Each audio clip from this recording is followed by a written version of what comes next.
আপনি ইমো ব্যবহার করেন, তাহলে ভিডিওটি আপনার জন্য। কারণ এই মুহূর্তে অনেকের ইমো হ্যাক হয়ে গেছে। আপনার ইমো হ্যাক হওয়ার আগে গুরুত্বপূর্ণ 3টি সিকিউরিটি সেটিংস রয়েছে। 3টি সিকিউরিটি সেটিংস করে রাখুন, তাহলে আপনার ইমো কখনো কেউ হ্যাক করতে পারবে না। সেটিংসগুলো কিভাবে চালু করবেন আপনাদেরকে প্র্যাকটিক্যালি মোবাইল স্ক্রিনে দেখিয়ে দেব। প্রথমে আপনার ফোন থেকে চলে যাবেন প্লে স্টোর অ্যাপ্লিকেশনে। এখান থেকে চার্জ বারে টাচ করবেন, লিখবেন ইমো, আপনারা চার্জ আইকনে টাচ করবেন। এখান থেকে ইমো আইকনের উপরে টাচ করবেন। আপডেট লেখা আছে, আপডেট লেখার উপরে টাচ করবেন। দেখে নট নাও এই লেখার উপরে টাচ করবেন। আপডেট হতে একটু সময় লাগতে পারে। আপডেট হয়ে গেলে ওপেন লেখার উপরে টাচ করবেন। এখান থেকে আপনার ইমোর প্রোফাইল আইকনে টাচ করবেন। তারপর দেখতে পাবেন সিকিউরিটি অ্যান্ড প্রাইভেসি এই লেখার উপরে টাচ করবেন। তারপর নিচের দিকে দেখতে পাবেন ম্যানেজ ডিভাইস এই অপশনে টাচ করবেন। এখানে দেখতে পাবেন মাল্টি ডিভাইস এই অপশনটি চালু থাকলে বন্ধ করে দেবেন। বন্ধ করে দেওয়ার জন্য এই আইকনে টাচ করবেন।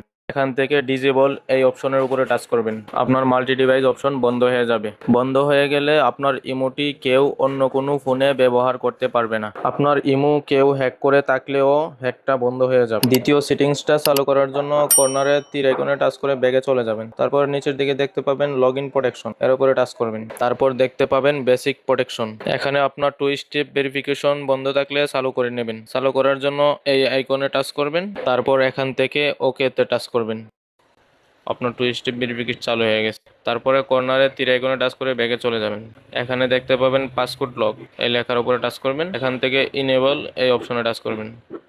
এখানে আপনার পছন্দের 4 ডিজিটের নাম্বার দিয়ে দিবেন। যেমন আমি 4টা 0 দিয়ে দেব। আবার দিতে হবে 4টা 0। সাকসেসফুল। তারপরে এখানে ডানে টাচ করবেন। তারপরে দেখতে পাবেন এখানে অটো লক, অটো লকের উপরে টাচ করবেন। এখান থেকে এভরি টাইম এই লেখার উপরে টাচ করবেন।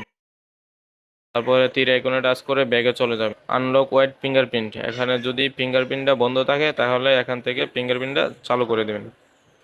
চালু করে দিলে আপনার পাসওয়ার্ড দিতে হবে না, লক চাইলে ফিঙ্গার দিলেই হবে। এখন আমি চলে যাব ব্যাগে। এখন যদি আমি ইমোতে আবার প্রবেশ করি, যেমন ইমোতে আবার প্রবেশ করার পরে দেখেন আপনি চাইলে এখানে ফিঙ্গারপ্রিন্টও দিতে পারেন, আর না হলে আপনার যে 4 ডিজিটের নাম্বার দিয়েছিলেন এখানে 4 ডিজিটের নাম্বারও দিতে পারেন। ফিঙ্গারপ্রিন্ট না দিলে এখানে ক্রস করে নাম্বার দিয়ে দেবেন। আমি 4 ডিজিটের নাম্বার দিলাম। দেখেন আপনার ইমোতে এই পাসওয়ার্ড ছাড়া, ফিঙ্গার ছাড়া আপনার ইমোতে কেউ প্রবেশ করতে পারবে না। হয়ে গেল আপনার ইমোর সিকিউরিটি সেটিংস। আপনার ইমোটি 100% নিরাপদ থাকবে, আর আপনার ইমো কখনো কেউ হ্যাক করতে পারবে না। ধন্যবাদ। ভিডিওটি ভালো লাগলে লাইক করবেন, কমেন্ট করবেন, আপনার বন্ধুদের সাথে শেয়ার করবেন, আর আমাদের চ্যানেলটি সাবস্ক্রাইব করে দেবেন। দেখা হবে পরবর্তী কোনো ভিডিওতে। আল্লাহ হাফেজ।